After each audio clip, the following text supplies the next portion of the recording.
Halo guys, jadi kita belajar tentang kelas sosial ya. Sebelumnya mungkin udah pernah dengar kelas sosial. Yang namanya kelas itu pasti adalah suatu tingkatan, ya nggak sih? Kayak ada namanya naik kelas, turun kelas. Begitu juga kelas sosial. Kelas sosial itu bisa kalian naik atau turun. Itu kalau dalam hierarkinya. Nah, gimana sih kalau di dalam sosiologi ini? Kelas sosial. Nah, dalam masyarakat itu sendiri, kelas sosial dibagi menjadi strata-stratanya itu berbentuk kerucut gitu, guys. Berbentuk segitiga. Kalau kalau kelas yang di sekolah yang kita tahu, ya cuma naik tangga gitu kan, kayak kelas 1, kelas 2, kelas 3, hingga kuliah. Nah, kalau ini nih, dia seperti gunung. Kenapa? Karena semakin di bawah semakin banyak orang dan semakin di atas semakin susah orang mencapainya. Jadi hanya segelintir orang yang bisa mencapai puncak ini gitu. Apa dia tuh kayak di hierarkinya itu secara bertingkat membentuk piramida segitiga. Ya karena ini tadi semakin ke atas semakin sulit untuk mendapatkannya dan hanya segelintir orang. Nah, kalau secara jelasnya itu, kelas sosial ini nih dinamakan juga stratifikasi. Nah, stratifikasi itu sebenarnya tuh ada nih temenannya tuh sama ada temennya tuh namanya diferensiasi. Mereka ini nih sama-sama pembeda di dalam kehidupan kita. Nah, bedanya apa sih? Katanya sama-sama pembeda. Gini, kalau stratifikasi ini dia tuh lebih ke tingkatan masyarakat. Tingkatan masyarakat. Itu stratifikasi. Nah, kalau diferensiasi sendiri itu dia tuh berbeda-beda sesuai dengan arti katanya dalam bahasa Indonesia itu different, berbeda-beda. Jadi dia tuh masyarakatnya tuh yang berada di situ tuh bukan dibedakan berdasarkan tingkatan tertentu, tapi berdasarkan golongan. Misalnya perbedaannya itu ini suku Jawa misalnya, ada suku Baduy, ada suku Bugis, ada Batak, ada Minang gitu. Itu berbeda-beda, tetapi ya sama-sama suku. Bedanya tuh di suku ya, mereka tetap aja bersosialisasi gitu. Tapi kalau stratifikasi ini dia tuh berdasarkan tingkatan. Berarti kayak suatu pencapaian tadi yang udah aku omongin ya. Terus pengertian dasarnya. Sebenarnya tuh kita tuh nggak usah muluk-muluk ngehafalin dari apa namanya tokoh-tokoh. Tapi kalau misalnya memang kadang di soal-soal itu yang keluar tokoh-tokoh ya. Nah, kalau di dalam esai atau gimana itu tuh kita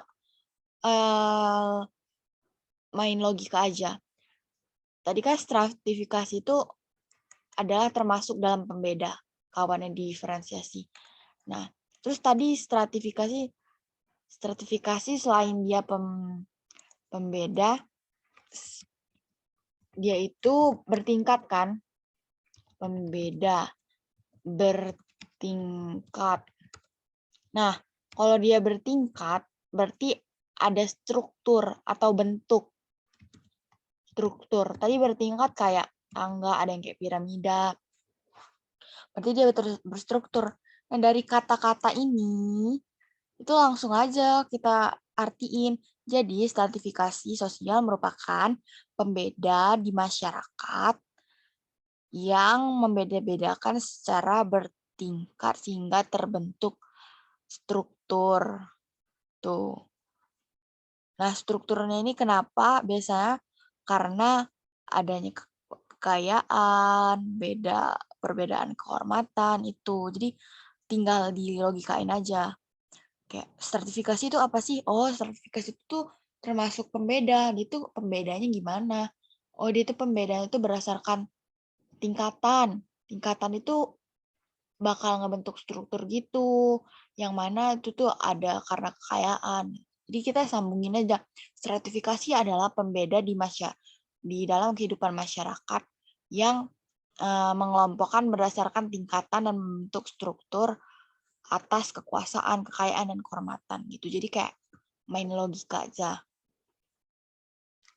Asal kalian ingat kata stratifikasi itu artinya apa? Bertingkat. Oh, jadi pembedaan itu berdasarkan tingkatan. Itu pasti langsung ngerti, langsung inget.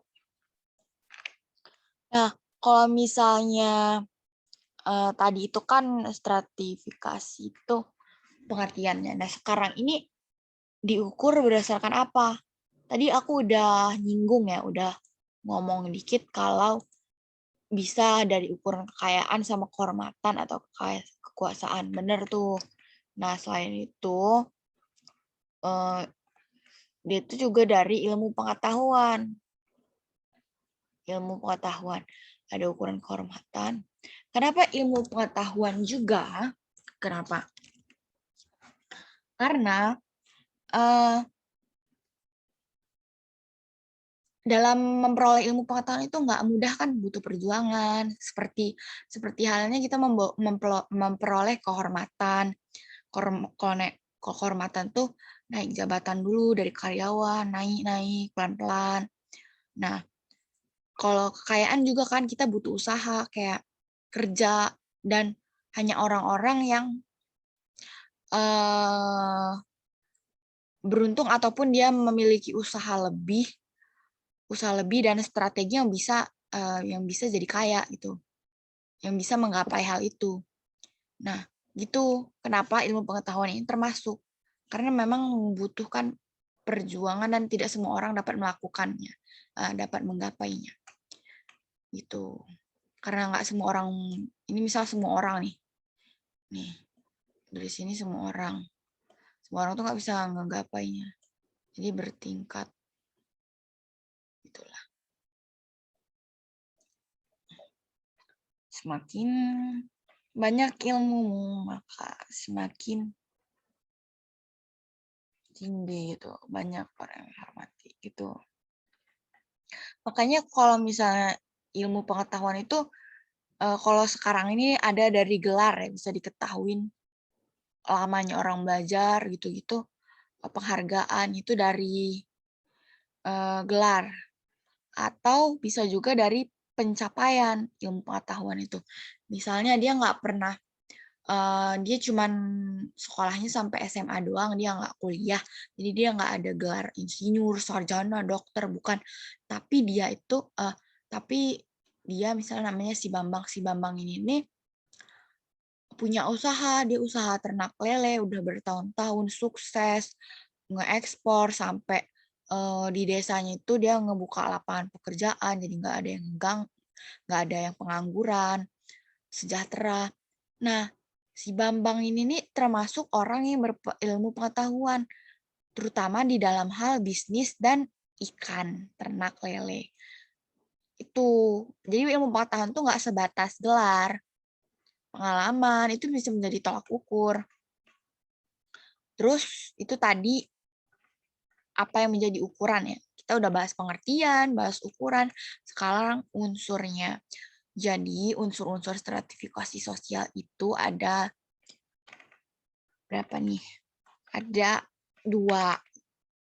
Nah, sebelumnya tuh unsur-unsur itu apa sih? Kalau tadi kan ukuran. Nah, kalau tadi kan ukuran. Bedanya ukuran sama unsur apa? Kalau ukuran itu hal apa yang membuat kita tahu, yang bisa kita ukur, yang membuat kita ngukur dia ini status sosialnya berada di bawah, tengah, atau atas misalnya. Nah, itu dari kekayaan. Itu faktor yang membuat kita faktor yang menjadikan kita menilai gitu, menilai orang tuh, menilai stratifikasi sosial itu. Nah itu tadi. Kalau unsur ini pembentuk. Jadi kalau nggak ada unsur-unsur ini, apa belum tentu itu tuh adalah sertifikasi sosial. Jadi unsur-unsur ini yang membentuk adanya stratifikasi sosial itu. Nah, pembentuknya itu apa aja alias unsur-unsurnya itu ada status dan kedudukan dan peranan. Tuh, status itu sendiri posisi orang dalam kelompok sosial atau lingkungan di masyarakat. Tuh, status atau kedudukan. Kayak misalnya tokoh pemuka agama atau murid berprestasi. Jadi dia tuh karena status dia jadi misalnya jadi kepala desa tuh. Nah, karena di kepala desa, jadi apa-apa kalau ada masalah, masyarakat tuh berpedoman sama dia. Atau ada seorang anak namanya Aya misalnya. Dia tuh mapres, mahasiswa berprestasi tuh. Nah, karena dia mahasiswa berprestasi jadi tauladan, jadi sering jadi pembicara, memotivasi teman-temannya. Tapi apakah sama kepala desa sama status mahasiswa berprestasi? Tentu beda. Kalau mahasiswa berprestasi itu pasti dia dari usaha sendiri, maksudnya tuh dalam artian dia memang benar-benar bekerja keras dengan cara belajar. Nah, kalau kepala desa ini bisa jadi dia karena ditunjuk orang-orang itu. Nah, udah ada gambaran kan tentang status sosial ini. Kalau tadi udah tahu tuh, ternyata beda-beda ya status itu.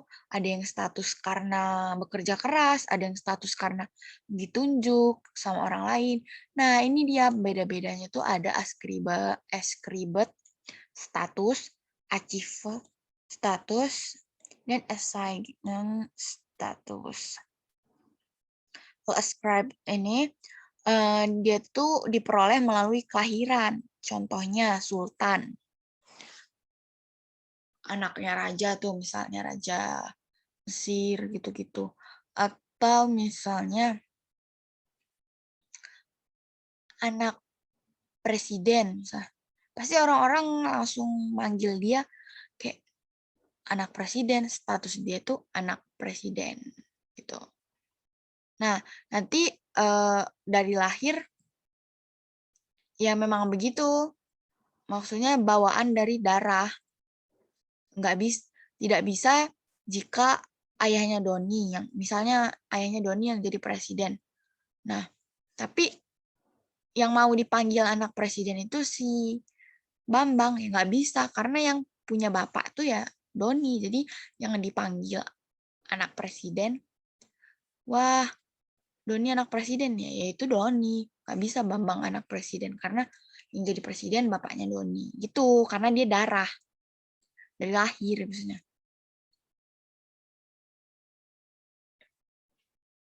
Ada juga misalnya statusnya tuh orang terkaya di dunia misalnya.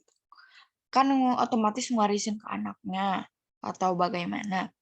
Nah, jadi orang yang lahir itu yang udah langsung menerima itu disebut dengan ascribed status. Nah, selanjutnya itu ada achieve status. Dia ini melalui usaha. Usahanya tuh yang disengaja kayak tadi mahasiswa berprestasi dia sengaja belajar terus, ikut-ikut lomba gitu. Atau dokter, ya orang tuh memang beneran pengen jadi dokter, pasti dia melalui proses belajar, proses ujian-ujian, praktek, itu yang namanya achieve. Kayak dalam bahasa Inggris pencapaian status yang harus digapai melalui usaha. Terus ada assignment status. Nah ini statusnya itu atau kedudukan yang diberikan berdasarkan gelar. Jadi itu kayak ditunjuk gitu guys.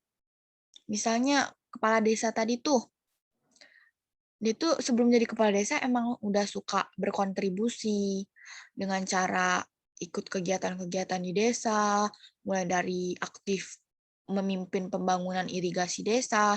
Nah, akhirnya dia nggak nyalon, terus tanpa berpikir panjang, orang-orang tuh nunjuk dia sebagai kepala desa gitu. Atau misalnya juga pahlawan nih. Pahlawan itu awalnya tuh nggak niat meninggalkan, maksudnya tuh dia hanya ingin berjuang untuk Indonesia. Nah, ketika beliau para pahlawan itu meninggal, itu langsung diberi gelar pahlawan tanpa mereka mau, bukan keinginan mereka sendiri ya, orang-orang yang nunjuk gitu. Adapun peranan, tadi status tuh kayak nama ya, status tuh kayak kedudukan. Ya kan tadi.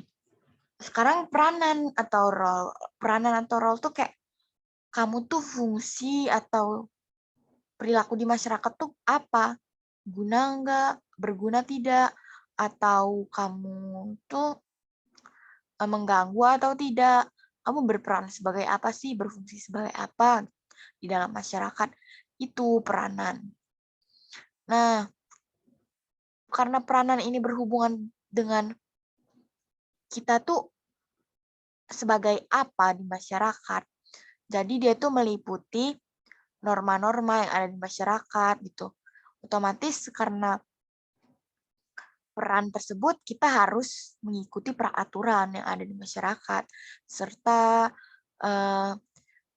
peranan ini nih dilakukan itu oleh tiap-tiap individu. Maksudnya tuh tiap-tiap orang yang ada di masyarakat tuh memiliki peran. Jangankan di masyarakat ya, di kelas misalnya tuh yang kecil, kalau masyarakat kan luas tuh. Di kelas aja tiap-tiap orang tuh punya peranan. Contohnya ada yang jadi ketua kelas, ada yang jadi sekretaris, ada yang jadi anggota kelas dan ikut meramaikan lomba-lomba, ada yang jadi bendahara gitu kan. Setiap orang memiliki peranan, fungsinya di masyarakat. Nah, peranan ini juga dapat dikatakan sebagai perilaku. Iya, di lingkungan masyarakat dia tuh berperilaku gimana sih? Ngapain sih? Apa sih tindakannya gitu. Nah, udah tuh kita ke unsur-unsur, sekarang ke sifat-sifat. Jadi sifatnya itu ada tertutup, terbuka, sama campuran. Nah, kalau tertutup ini nih bisa dilihat di gambar, jadi dia tuh muter-muter aja. Muter-muter aja gini-gini aja. Alias nggak bisa berpindah. Dia mau melenyot ke sana nggak bisa, mantul lagi, muter lagi. Gitu. Dia mau melenyot nih misalnya. Mau melenyot ke sana. Pengen menerobos tembok, tidak bisa. Mental, balik lagi gitu. Itu kenapanya gambarnya tuh muter gitu. Karena dia tertutup, dia nggak bisa gerak kemana-mana. Biasanya tuh bawaan dari lahir gitu, dan kalau misalnya lingkungannya tuh kaku. Seperti misalnya di India. Kalau di India itu ada namanya kasta ya, mungkin pernah dengar. Itu tuh tertutup, nggak bisa kita eh, kita kasta Waisya menikah dengan kasta Brahmana. Nggak bisa, karena dia itu udah melekat pada budaya mereka juga. Jadi tertutup, nggak bisa diganggu gugat, nggak bisa diubah. Kamu nggak bisa pindah posisi. Susah. Kalaupun bisa tuh susah banget gitu kalau tertutup. Kalau terbuka nih mudah. Mudah dalam artian yang penting kamu punya kemampuan. Kalau kamu punya kemampuan, nih kayak misalnya ini. Yang ini cocok kan sama ini. Karena dia cocok, ya udah dia bisa pindah, bisa klop masuk. Nah, begitu juga kalau misalnya dia nggak cocok, itu dia terbuka, jadi dia fleksibel. Kalau misalnya kamu nih SMP bingung milih jurusan, terus kamu lebih suka matematika, ya udah karena cocok kamu bisa pindah ke matematika, nggak perlu stuck ke jurusan bahasa misalnya, karena ada tesnya misalnya gitu lah. Selanjutnya itu campuran. Kalau campuran tuh ya gabungan dari kedua itu. Terus ada bentuk-bentuk stratifikasi nih. Itu ada dari kriteria ekonomi. Berarti kalau kriteria ekonomi berarti berhubungan dengan money and cuan. Gimana sih? Jadi ada kelas atas, menengah, sama bawah. Yang mana ini berdasarkan tingkat perekonomian mereka. Kayak misalnya yang kelas atas ini kalau beli rumah 3 biji udah bisa langsung 3 rumah langsung bayar, nggak perlu hutang. Terus naik kemana-mana, naik jet pribadi, naik helikopter. Terus seminggu sekali misalnya beli motor, misalnya. Itu di atas dilihat dari ekonomi. Sedangkan kalau yang di bawah ini mau beli pulsa aja mikir-mikir gitu. Jadi pembedanya tuh dari segi ekonomi. Selanjutnya itu ada kriteria sosial berdasarkan kedudukan. Ini yang kayak tadi, berdasarkan kedudukan di masyarakat itu kita sebagai apa. Kalau di masyarakat itu atau di lingkungan itu kita dikenal sebagai pemimpin geng motor misalnya. Ya udah gitu. Atau kita misalnya dikenal di masyarakat sebagai model misalnya.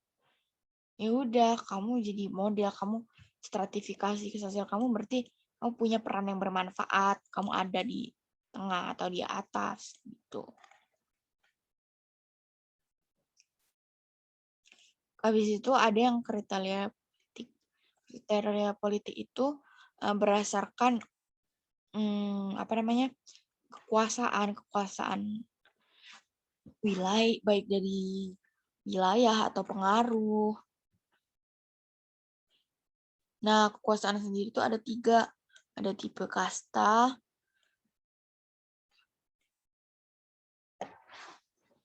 ini yang kayak aku ngomong tadi, tipe kasta ini tertutup nih, makanya dia tuh cirinya kaku. Berarti dia tuh termasuk stratifikasi sosial tertutup. Selanjutnya itu ada yang namanya tipe oligarki. Nah, kalau tipe oligarki, ini nih dia tuh punya garis pemisah tuh kayak kelihatan kan garis-garisnya yang lebih gelap. Nah, ini lebih ke privilege. Jadi berdasarkan tingkat keturunan, kelahiran, dan dia tuh kayak membangun dinasti. Selanjutnya ada tipe demokratis. Kalau tipe demokratis ini lebih ke arah demokratis, kesepakatan bersama, keadilan gitu dari suara masyarakat.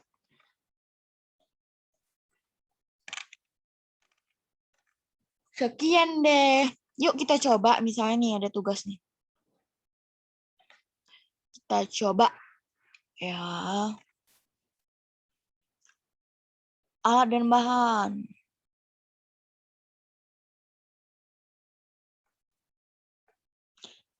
Perhatikan.